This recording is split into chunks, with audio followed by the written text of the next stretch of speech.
Hi, I'm Addie from the Santa Barbara Middle School Team Press, and I'm here with... Elizabeth Streb.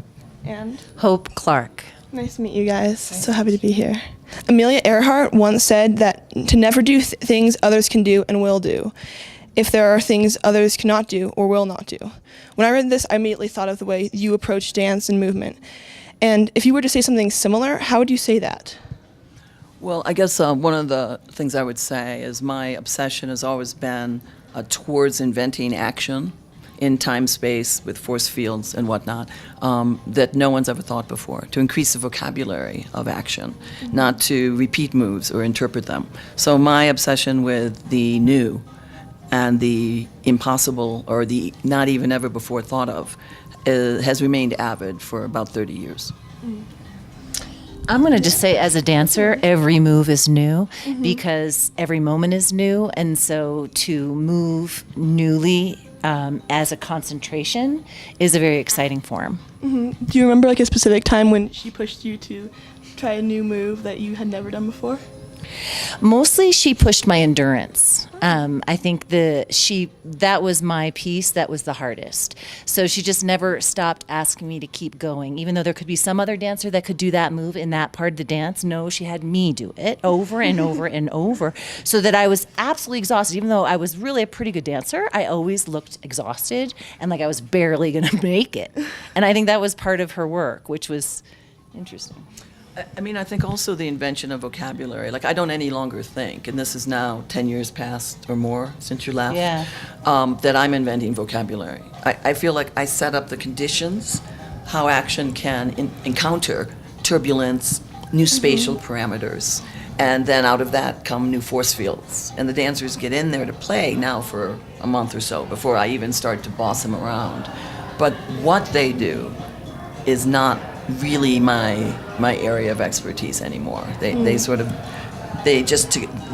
they have to do. It's necessitated by the conditions of the design of the particular event.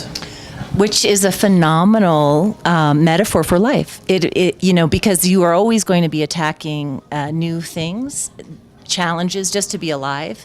And that's part of the excitement of making a piece, is that with Elizabeth is the space that she's putting you in.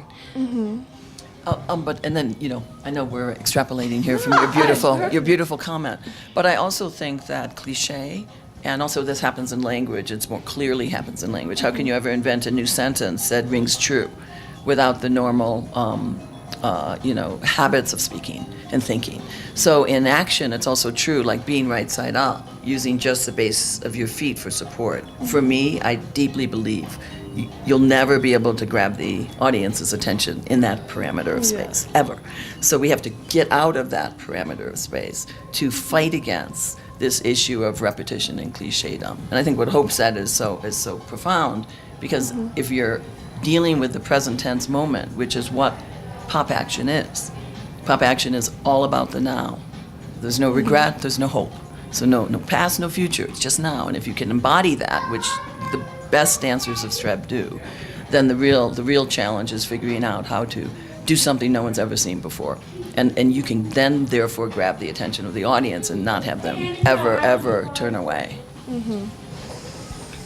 Anything else? Wow. Well, that is the mind, really. So that's the paradox, is that the body is pushed in her work to be the most powerful instrument, and then to combine that with your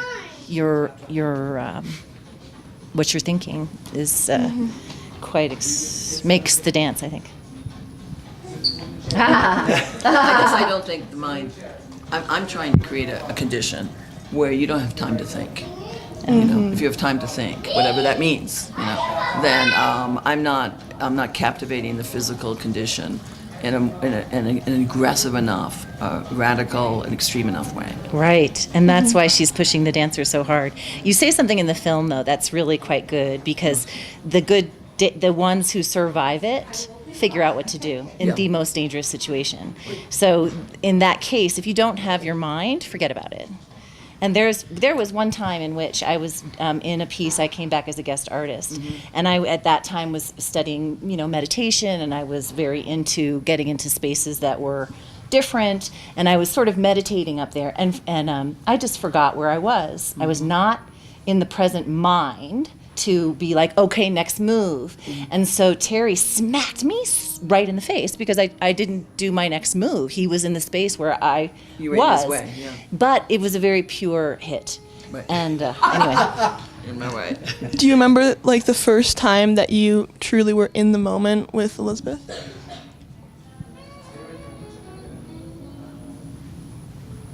Probably in the audition. Okay, what was the audition? It was in her studio on Canal Street. It was just a classic New York audition. She walked in with coffee, you know, and we were supposed to do some moves. And, you know, I think that I could just tell from her energy that she wanted something, and I happened to be wanting to do that for a very long time, and so I just jumped into it.